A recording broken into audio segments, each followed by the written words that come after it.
대전평화교회와 한신교회 교우들을 위한 새벽 말씀 나눔입니다. 오늘은 2023년 3월 17일 금요일입니다.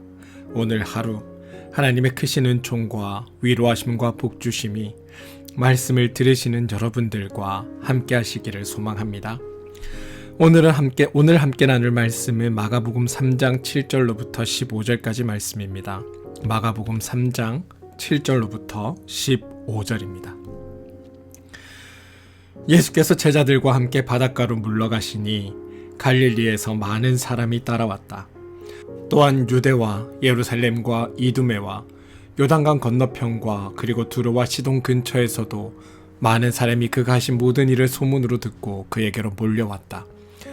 예수께서는 무리가 자기에게 밀려드는 혼잡을 피하시려고 제자들에게 분부하여 작은 배 한 척을 마련하게 하셨다. 그가 많은 사람을 고쳐주셨으므로 온갖 병으로 고통받는 사람들이 누구나 그에게 손을 대려고 밀려들었기 때문이다. 또 악한 귀신들은 예수를 보기만 하면 그 앞에 엎드려서 외쳤다. 당신은 하나님의 아들입니다. 그러면 예수께서는 나를 세상에 드러내지 말아라 하고 그들을 엄하게 꾸짖으셨다. 예수께서 산에 올라가셔서 원하시는 사람들을 부르시니 그들이 예수께 나왔다. 예수께서는 12를 세우시고 그들을 또한 사도라고 이름하셨다. 이것은 예수께서 그들을 자기와 함께 있게 하시고 또 그들을 내보내서 말씀을 전파하게 하시며 귀신을 쫓아내는 권능을 가지게 하시려는 것이었다. 마가복음 3장 7절로부터 15절까지 말씀입니다. 새번역 성경의 말씀으로 읽어드렸습니다. 샬롬. 어제 하루는 하나님의 은혜 안에서 복되고 행복한 하루 되셨습니까?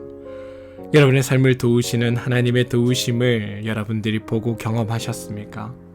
바라기는 오늘 하루 여러분의 삶의 옆에서 인도하시는 하나님의 인도하심이 여러분의 삶을 복되고 귀하고 아름답게 사용해 주시기를 주님의 이름으로 축원드립니다. 카일 아이들먼이라는 작가가 쓴 팬인가 제자인가라는 책이 있습니다. 꽤나 오랫동안 우리나라 기독교 서적 코너에서 1등을 차지했던 책이고요. 그래서 아마 많은 분들이 이 책을 읽으셨을 거라 생각합니다. 이 책은 우리가 아무리 예수님의 제자를 스스로 자처한다고 해도 정작 심판의 날이 우리에게 닥쳤을 때 주님께서 우리를 모른 채 하실 수 있으며, 그래서 우리가 예수님의 제자인지 팬인지 궁금해해야 하고, 그리고 제자로서의 삶을 살아야 한다라고 이야기합니다. 그는 그 책에서 누군가를 열정적으로 좋아하는 사람을 팬이라고 설명합니다. 그래서 팬은 예수님에 대해 모르는 게 없지만 정작 예수님과 개인적으로 만난 적이 없기에 그분을 알지 못하고 우르르 스타디움, 다시 말해 교회로 몰려와서 예수님을 응원하지만 그분을 진정으로 따르는 사람은 아니다라고 이야기합니다. 또한 팬은 안전한 관람석에 앉아서 예수님을 응원만 할 뿐 경기장에서 필요한 희생과 고통은 모른다라고 지적합니다. 그럼에도 단순한 열광을 진정한 헌신으로 착각하고 자신이 제자라고 절대적으로 확신하고 있으며, 이런 이유로 교회는 팬을 양상하는 공장으로 전락하고 있다라고 비판합니다. 그러면서 저자는 묻습니다. 팬인가 제자인가를 진단하기 위해 예수님을 믿는다고 말로만 고백하는지, 실제로 주님을 따르는지, 예수님에 관해서 아는지, 아니면 예수님을 진정으로 만나서 아는지, 자신의 내면보다 밖의 시선에 더 신경을 쓰고 있는지, 아니면 나의 힘을 믿는지 성령의 충만함으로 하나님을 의지하는지 등을 물어야 한다고 제안합니다. 저도 한번 묻겠습니다. 여러분은 예수님의 팬입니까? 아니면 제자입니까? 오늘 말씀은 예수님께서 물러가시니 라는 말로 시작합니다. 이유가 있습니다. 왜냐하면 바로 앞절에 나온 나병 환자의 치유 사건 때문입니다. 안식일 회당에서 주님께서 보여주신 그 치유의 사건은 하나님을 뜻대로 회복시키는 것이었습니다. 하지만 세상은 세상의 방식대로 유지되고 세워지기를 원합니다. 그래서 안식일을 범하면서까지 행한 주님의 행위는 하나님의 회복하심을 떠나 그들의 관점에서는 용납할 수 없는 행위가 된 것입니다. 그래서 주님은 지금 물러나셔서 바닷가로 나오셨습니다. 그런데 놀랍게도 성경은 이런 주님을 따르는 무리가 함께하고 있었다라고 소개합니다. 이 큰 무리가 어디에서 왔을까요? 8절입니다. 예루살렘과 이두메와 요단강 건너편과 그리고 두로와 시돈 근처에서도 많은 사람이 그가 하신 일의 소문을 듣고 그에게로 몰려왔다. 예수님에 대한 소문이 이제 갈릴리 지역뿐 아니라 남쪽으로는 유다와 예루살렘, 그리고 더 남쪽인 이두메, 또 동쪽으로는 요단강 건너편, 또 북쪽으로는 두로와 시돈 근처까지 이렇게 소문이 퍼져서 그 소문을 듣고 사람들이 몰려왔다라고 말하고 있다는 겁니다. 게다가 이들은 그가 하신 일의 소문을 듣고 그에게 몰려왔음을 분명히 합니다. 하지만 마가는 이들이 몰려온 사실에 대해 그리 호의적으로 전하지 않습니다. 10절입니다. 그가 많은 사람을 고쳐주셨으므로 온갖 병으로 고통받는 사람들이 누구나 그에게 손을 대려고 밀려들었기 때문이다. 입니다. 이들이 예수님께 몰려든 까닭은 병을 고치기 위해서라는 것입니다. 예수님을 그리스도라고 고백하고 하나님의 나라가 예수님을 통해 회복되는 것을 보고 예수가 진정한 하나님의 아들이자 메시아라는 것을 기대하고 몰려든 사람이 아니라 예수가 하는 일에 어떻게든 나의 이익을, 나의 욕망을 채우기 위해 몰려들었다는 겁니다. 그런데 이런 사람들의 모습에서 저는 우리의 신앙의 모습이 겹쳐 보입니다. 여러분에게 묻겠습니다. 우리가 주님을 쫓는 까닭이 혹 나의 삶과 나의 가정의 안녕을 위해서입니까? 아니면 하나님의 뜻을 이루고 주님의 길을 본받기 위해서입니까? 여기서 우리가 팬인지 제자인지가 구분됩니다. 만약 나의 신앙생활이 나의 유익과 나의 경건을 드러내기 위한 신앙생활이라면 우리는 경건의 모양은 있을 수 있지만 경건의 능력은 나타나지 않을 수밖에 없습니다. 만약 나의 신앙이 이런 모습과 같다면 우리는 여전히 주님을 추종하는 무리일 뿐입니다. 카이들먼의 표현에 따르면 팬에 불과하다는 겁니다. 그런데 여러분, 오늘 본문 13절 이하는 우리에게 새로운 무리가 있음을 소개하여 줍니다. 13절의 말씀입니다. 원하시는 사람을 부르시니 그들이 예수께 나왔다. 주님은 12명의 제자들을 불러 세우셨습니다. 그 이유가 14절과 15절에 등장합니다. 예수께서 12를 세우시고 그들을 사도라고 이름하셨다. 이것은 예수께서 그들을 자기와 함께 있게 하시고 또 그들을 내보내서 말씀을 전파하게 하시며 귀신을 쫓아내는 권능을 가지게 하시려는 것이었다. 앞에 나오는 무리들과는 전혀 다른 모습입니다. 예수님은 제자들을 세워 자신과 같은 능력을 행하도록 하셨습니다. 그리고 또한 하나님 나라의 동역자들로 제자들을 세우셨다는 겁니다. 분명 주님을 쫓는 많은 사람들이 있었지만 그 중에서 제자로 따로 세우신 것입니다. 그리고 그 제자들을 통해 하나님의 일을 함께 하시고자 하셨습니다. 성경이 꼭 이렇게 묻는 것 같습니다. 당신은 팬으로 남으시겠습니까? 아님 무리로 남으시겠습니까? 아니면 사도가 되시겠습니까? 많은 사람들이 주님 앞으로 나아갑니다. 어떤 이들은 자신의 문제와 안위를 가지고 하나님 앞에 나아갑니다. 그리고 이것이 해결되기를 원합니다. 하지만 이건 주님의 팬으로서 주님을 찾는 자들입니다. 성경의 표현에 의하면 무리입니다. 그런데 주님은 그들로 만족하거나 그치지 않으신다는 겁니다. 여기서 한 가지 오해하시면 안 되는 것이 있습니다. 뭐냐면 무리가 되면 안 되는가? 그렇지 않습니다. 하나님께서 하신 일을 보고 내가 그것으로부터 도움을 받으려면 안 되는가? 그렇지 않습니다. 하나님의 선한 도우심과 인도하심은 우리 삶의 문제와 직결적으로 연결되어 있습니다.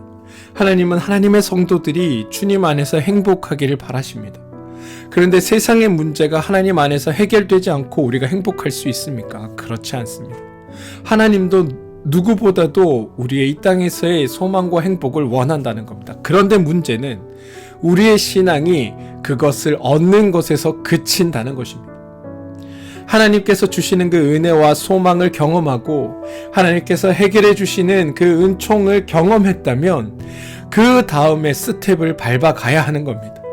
그 다음에 스텝이 뭐냐 하면 바로 제자로 서는 겁니다.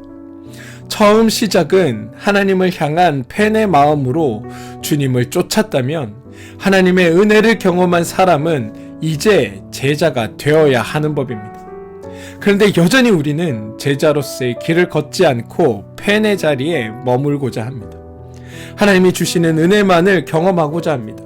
하나님께서 원하시는 일은 하나님의 은혜를 경험한 사람들은 이제 그 경험을 가지고 하나님께서 주시는 능력으로 세상을 살아내라는 하나님의 요구를 우리는 기억해야 한다는 겁니다. 주님은 팬들이 주변에 몰려있는 것으로 만족하지 않았습니다. 하나님의 은혜를 그들 가운데 드러내고 하나님의 회복하심을 그들 가운데 보여주시지만 하나님께서 원하시는 사람은 하나님의 은혜를 받은 존재를 넘어서서 하나님의 능력과 은혜를 드러내는 존재로 주님을 따르길 원하신다는 겁니다. 그리고 그런 이들을 통해 하나님 나라를 이루어 가는데 동역자로 삼고 싶어 하십니다. 네가 나의 곁에 와서 나의 은혜를 경험했다면 이제 나와 함께 네가 경험한 은혜를 드러내며 살아라. 이게 하나님의 요구라는 겁니다. 하나님의 은혜를 받았다면 너희가 받은 은혜를 가지고 능력으로 세상에 드러내며 살도록 하나님이 우리를 부르시고 계시다는 겁니다. 우리가 나아가야 할 단계는 바로 그 지점입니다. 사랑하는 성도 여러분, 우리의 믿음이 단순히 하나님의 은혜만을 구하고 하나님의 도우심만을 바라는 그 믿음에서 한 걸음 더 나아가는 믿음이 되기를 소망합니다. 하나님 나라의 제자로 세상을 살아내고 사도로서 부름받은 존재로 하나님이 이런 능력을 가지고 계시다는 것을 세상에 드러내며 살아가는 사람, 그래서 하나님께 쓰임받는 복된 삶이 여러분 삶 가운데 가득하기를 소망합니다. 주어진 문제만을 바라보지 마시고 그것을 넘어 일하시는 하나님을 보며 하나님을 온전히 쫓는 믿음의 삶이 여러분들 가운데 있게 되기를 소망합니다. 사실 팬이냐 제자이냐 이런 질문이 중요한 것은 아닙니다. 하지만 내가 하나님의 은혜를 받은 자라면 하나님께서 받은 은혜를 가지고 세상을 복되게 살아내는 일, 여기까지가 하나님의 부르심임을 기억하시고 오늘 하루 여러분의 삶이 하나님의 사도로 제자로 귀하게 쓰임받는 여러분들 되시기를 주님의 이름으로 축원드립니다. 우리 함께 기도하겠습니다. 하나님, 부족하고 연약한 우리를 부르시고 주님의 도를 따르는 참 제자의 삶이 되기를 원하신다는 주님의 음성을 듣습니다. 주님이 주시는 은혜만을 받고 주님 주시는 능력만을 누리는 삶, 그래서 나의 목적을 달성하기 위해 주님을 쫓는 팬의 삶이 없다면 하나님 그 삶에서 한 걸음 더 나가 이제 주님의 뜻을 따르고 주님의 능력을 드러내며 하나님 나라의 뜻을 이루는 삶에 동역하는 하나님의 참 제자로 오늘을 살게 하여 주옵소서. 그래서 은혜를 받는 삶에서 은혜를 드러내는 삶으로 살아가게 하여 주옵소서. 예수님의 이름으로 기도합니다. 아멘. 오늘 함께 중보하며 기도할 제목을 나누겠습니다. 첫 번째 기도는 몸과 마음의 힘듦으로 인해 어려움을 겪고 있는 우리 교우들을 위해 기도합시다. 하나님께서 그들을 위로하여 주시고 그들에게 참된 소망이 되어 주시고 하나님께서 그들을 특별히 더 사랑하고 있다는 것들을 우리 교우들이 깨달아서 하나님 은혜 안에서 오늘 하루를 살아낼 뿐만이 아니라 하나님 은혜 안에서 지금 겪고 있는 이 어려움과 힘듦을 이겨내고 또 그 이겨냄을 통하여 하나님 주시는 은혜를 드러내며 살아가는 사람들이 우리 교우들이 되게 해달라고 여러분 기도해 주십시오. 자녀들을 위해서 기도하시기 바랍니다.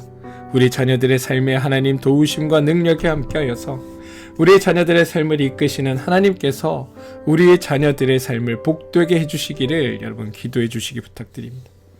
여러분들 하시는 일과 그 사업체를 위해 기도하시기 바랍니다. 하시는 일과 사업체가 하나님 능력 안에서 귀하게 쓰임 받을 뿐만이 아니라 여러분 하시는 일과 사업체를 통해 하나님의 하나님됨이 드러나고 하나님의 도우시는 능력과 은혜가 드러나고 또한 하나님의 도우시는 능력과 은혜를 받아 그것을 통하여 여러분 하시는 일과 사업체를 통하여 하나님을 드러내는 일들이 여러분 가운데 있게 되기를 소망합니다. 교회를 위해 기도해 주십시오. 한신교회와 평화교회 위에 하나님 도우시고 인도하신 은혜로 함께 하셔서 두 교회가 하나님 능력 안에 쓰임받고 하나님 안에서 귀하고 복된 교회로 사용될 수 있도록 기도해 주시기 바랍니다. 또한 두 교회를 담당하고 있는 목회자들을 위해서 또 목회자들의 가정을 위해서 기도해 주시기를 부탁드립니다. 나라와 민족을 위해 기도해 주시고 이 땅에 참 소망과 평화가 깃들게 해달라고 기도해 주시고 시리아와 튀르키예 그 지진 피해로 인해 상처받은 이들이 빨리 회복될 수 있도록 기도해 주십시오. 또한 러시아와 우크라이나 전쟁이 어서 빨리 종식되어 이 땅에 참된 평화가 깃들게 해달라고 기도해 주시기를 부탁드립니다. 사랑하는 성도 여러분, 우리가 주님을 쫓는 것은 무엇이든 다 좋습니다. 하나님을 따라간다는 것 그 자체만으로도 매우 훌륭하고 중요한 결정을 하신 겁니다. 그런데 하나님은 거기서 만족하지 않으신다는 겁니다. 우리가 한 발 더 주님의 제자로 나아오기를 바라신다는 겁니다.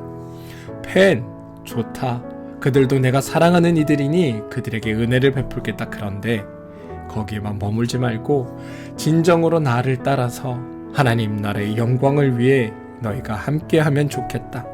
내가 그런 존재로 너희들을 부르겠다라고 말씀하고 있다는 사실을 기억하시고 오늘 하루 여러분의 삶에서 하나님이 주시는 그 은혜와 은총에만 머물지 마시고 여러분의 삶을 통해 함께 하시는 하나님을 드러내는 복된 일들이 여러분의 삶 가운데 있게 되기를 하나님의 능력을 드러내는 그런 놀라운 일들이 여러분의 삶 가운데 드러나게 되기를 주님의 이름으로 축원드립니다.